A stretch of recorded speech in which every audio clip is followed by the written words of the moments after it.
and there's a man kind of laying in the road. Do you think he's trying to harm himself? I think he might be dead, or I don't know. At one point, he was one of the most beloved creators on the internet, an icon of the Minecraft era who helped shape a generation of online entertainment. But today, Pat Julianell, popular MMOs, is no longer known for building virtual worlds, but for losing control of his own. We're not doing this. Alright, Kilo 261 fighting one. Kilo 261 fighting one.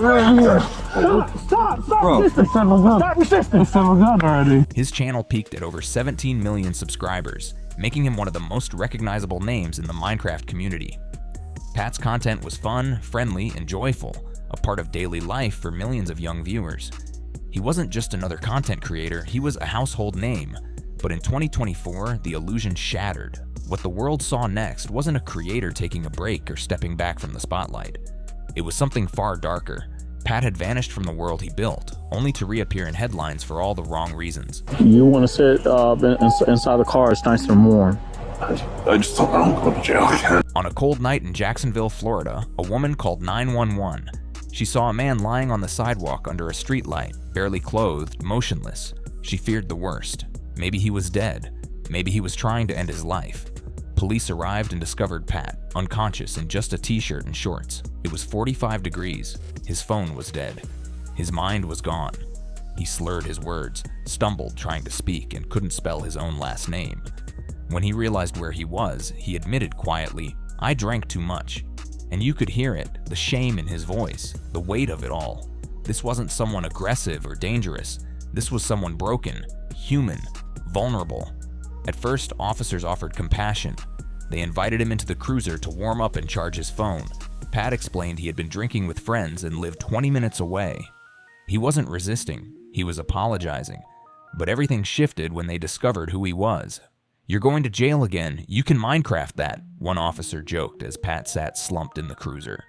His fame became a punchline, not just irrelevant, a target. The officers searched his backpack and found a jar of marijuana and several bottles of whiskey. Pat tried to respond, but couldn't keep his thoughts straight. When asked about the weed, his voice trembled. "You'll have to talk to my lawyer. This wasn't a hardened criminal. This was a man unraveling, too drunk to defend himself, too ashamed to explain, too far gone to even understand what was happening." And then suddenly he tried to flee. He stood up, mumbled, "I'm tired of it all," and began to run.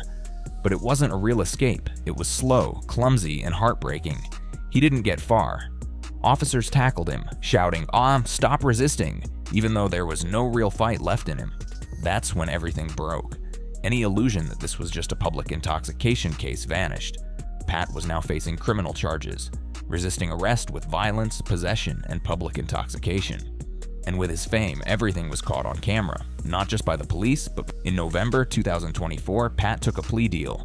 It included 12 months of probation, 100 hours of community service, a substance abuse evaluation, and a $1,000 donation to the Police Memorial Foundation. He even had to write a formal apology letter to the officers involved, but the damage was already done. His reputation had collapsed. His financials were in shambles. Despite once earning millions, Pat was now legally indigent, unable to afford his own attorney. And worse still, the spiral hadn't stopped. It had only just begun. By the end of 2024, Pat failed a drug test.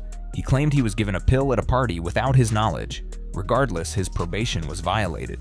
In January 2025, a warrant was issued. In February, police were called to his home after reports of a mentally ill person behaving erratically. In May 2025, he failed yet another drug test, this time for marijuana and alcohol. He admitted to drinking 10 shots of whiskey that morning. The result? Probation modifications, GPS monitoring, inpatient rehab, strict compliance checks, but nothing helped. Pat wasn't improving, he was falling faster. At the time of this video's release, Pat is reportedly wanted again. There is an active warrant out for his arrest. His legal battles continue, but the real battle, the one inside him, is the one he's losing. This isn't about fame, this is about addiction. About mental health, about what happens when a person who once brought joy to millions is left with no one to catch them when they fall. Addiction is not just a choice. It hijacks your brain. It rewires your survival instincts. And Pat's behavior, the confusion, the fear, the shame, all of it screams one thing. He's drowning, and nobody showed up to pull him out. His story is a reminder of how fame isolates. He wasn't surrounded by friends when he collapsed. He was alone on a sidewalk, and instead of getting a helping hand, he got a jail cell. What stands out most is how the system responded, not with compassion, but with punishment, not with mental health support, but court dates and conditions. Officers mocked his career. The justice system treated him like a nuisance. The public turned his pain into content. And what did that solve? Nothing. This wasn't a dangerous man. This was someone crying out, "I'm tired of it all." But nobody listened.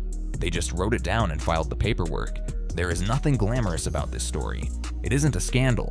It's a tragedy. A man who once made kids laugh for hours now can't stay out of jail. This isn't just a fall from grace. It's a man disappearing in plain sight. He doesn't need clicks. He doesn't need shame. He needs help. This video isn't about blame. It's about understanding. Because if it can happen to someone like Pat, with fame, fortune, and a platform, it can happen to anyone. Let this video be a reminder. The people we watch online are real. Behind every smile, every upload, every edited video, there could be someone struggling. So don't leave cruel comments.